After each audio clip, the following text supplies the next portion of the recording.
ओम शांति। अक्सर मुरलियों में बाबा एक गुल बकावली नाम को दोहराते हैं।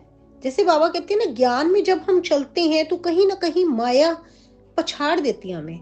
माया पीछे कर देती है। जितना हम आगे जाने की कोशिश करते हैं, माया के तूफान तो बाबा ने कहा ही है कि माया के तूफान तो आएंगे, लेकिन हमें उनमें से कैसे बचकर निकलना है, ये सारा इस कहानी के दौरान भी बाबा ने समझाया है। कि कहानी एक पुष्प की है। ये गुल बकावली एक पुष्प की कहानी है। कहानी इस प्रकार है। गुल बकावली एक काल्पनिक विशेष स्वर्णिम पुष्प है जो पूर्णिमा के दिन देवलोक की स्वर्णिम झील में पूर्णतः खिलता है। ये बहुत ही सुंदर और सुगंधित होता है। इंद्रदेव की पुत्री बकावली के पुष्पों से जगदम्बा को अलंकृत करती है। इस पुष्प की विशेषता ये है कि अंधे व्यक्ति की आंख को इसे लगाने से उसे पूर्णतः दृष्टि प्राप्त हो जाती है। मनुष्य लोक में एक बार शिव भक्त राजा प्रचंड के पुत्र ने देवलोक से ये पुष्प लाकर अपने पिता की आंखों पर रखा तो उनकी खोई हुई दृष्टि पुनः प्राप्त हो गई। अवंती नगर का राजा प्रचंड और महारानी प्रतिदिन शिव भगवान का अभिषेक कर राज्य संचालन करते थे। उनके राज्य में प्रजा सुखी थी।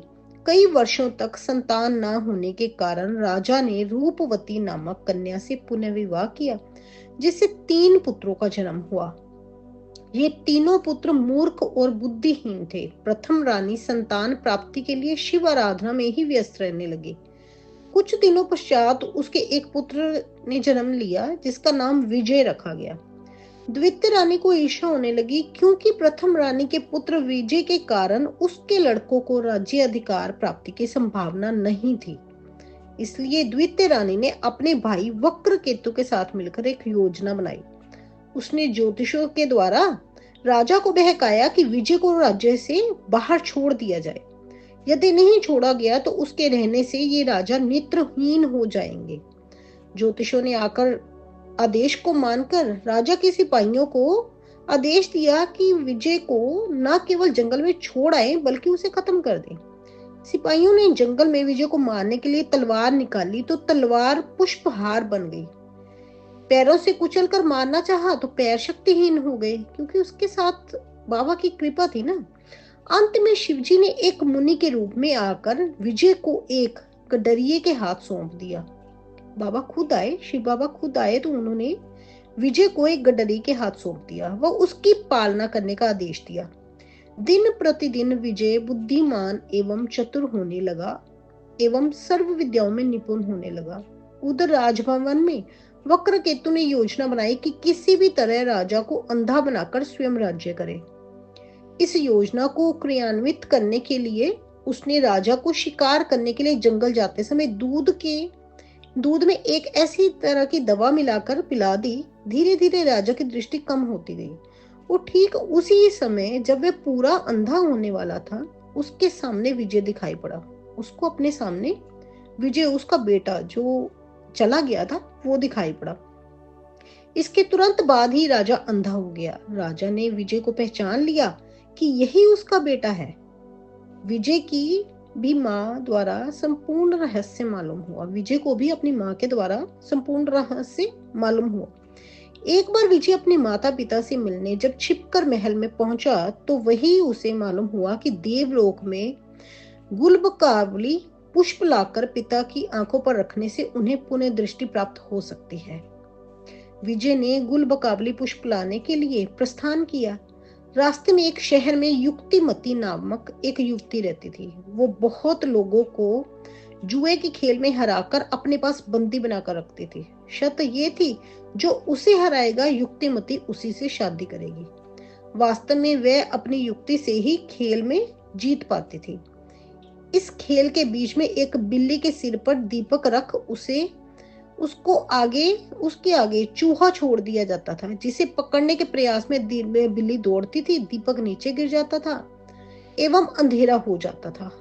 मतलब बिल्ली के सिर पर एक दीपक रखकर उसके आगे चूहे को छोड़ देती थी कि बिल्ली भागेगी, चूहे के पीछे दीपक गिर जाएगा और अंधेरा हो जाएगा। अंधेरे में वे युवती खेल को अपने पक्ष में कर सभी को हराती थी। विजय ने युक्तिमती को ये युक्ति पहचान कर उससे खेलने के लिए एक बूढ़े व्यक्ति के वेश में जाकर उसे हरा दिया और शर्त के अनुसार उससे विवाह कर लिया। विजय गुलबकावली का फूल लाने के लिए पूर्णिमा के दिन देवलोक पहुंचा। वहां स्वर्णिम झील में खिले हुए गुलबकावली के पुष्प उसे दिखाई दिए। उन पुष्पों को मनुष्य लोक तक लाने हेतु विजय को अनेक विघ्नों का सामना करना पड़ा। अंत में विजय ने पुष्प को पिता की आंखों पर रखकर उन्हें पुनः दृष्टि प्राप्त कराई एवं राजद्रोही वक्रकेतु का संहार किया। विजय का युवराज के रूप में राज्य दरबार में अभिषेक हुआ। इस कहानी का आध्यात्मिक रहस्य है, आध्यात्मिक भाव है।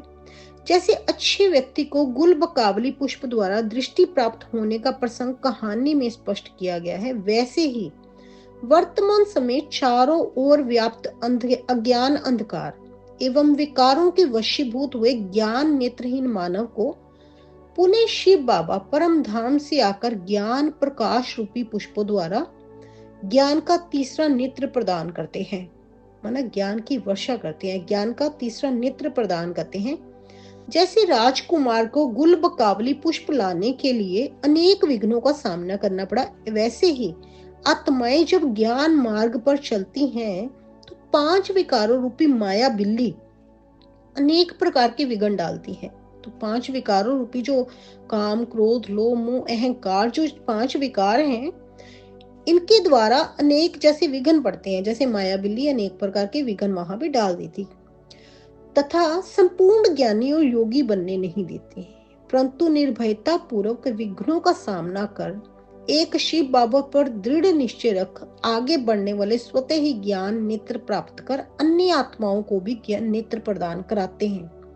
उपयुक्त कहानी में जैसा कि कहा गया है कि खेल के बीच में बिल्ली के हस्तक्षेप के कारण कई व्यक्ति हार गए, वैसे ही ज्ञान मार्ग में माया रूपी बिल्ली भी आत्मा की ज्योति बुझाकर निर्णय शक्ति को समाप्त कर देती है।